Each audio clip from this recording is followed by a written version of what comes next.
I think we never wanted to do the self-titled thing because I was like, no, there's nothing wrong with that, but I was like, we can do better than that. We can do that. And I remember talking about it because we just finished the song Strong Hand, which is on the extended version of the record, which is where the album title comes from. And I think we were talking about that and being like, would that make sense if you take it out of context and put it on a record? And I think it does. This is the first time I've ever been a writer in a band where you get a CD, and when you look at the back of the CD, it's not like a CDR. It doesn't have that weird blue tint on it.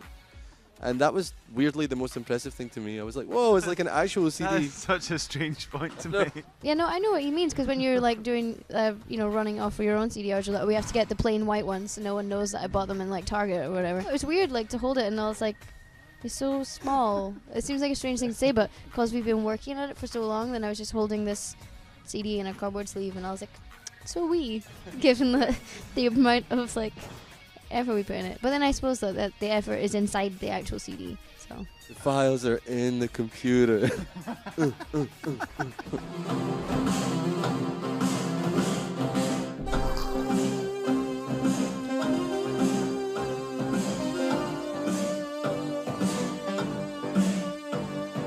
It was a Twitter thing. I've been watching the show and I sent out some nonchalant tweet about maybe covering it, and loads of people got back being like, yes.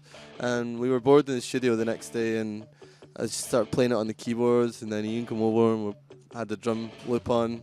Lauren starts filming it, one thing leads to another. Then it's kind of gets reported everywhere. Chvrches cover Game of Thrones theme tune, and there's radio stations being like, where's this cover?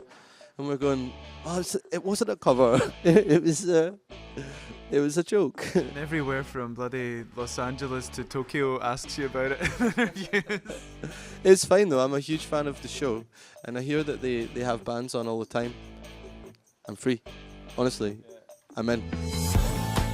We don't really look too far into the future, but what's on the horizon for us in the next kind of 6 to 9 months is just promoting the record and trying to take it as far as it can go. Back to Japan, back to Australia, back to the USA, twice more on this record as far as we can see. But beyond that, I think I would just like to get back in the studio as soon as possible, back just writing songs or producing songs. I think that's where we're happiest. There'll be none of this 2.5 years off for album 2 nonsense. That doesn't exist anymore.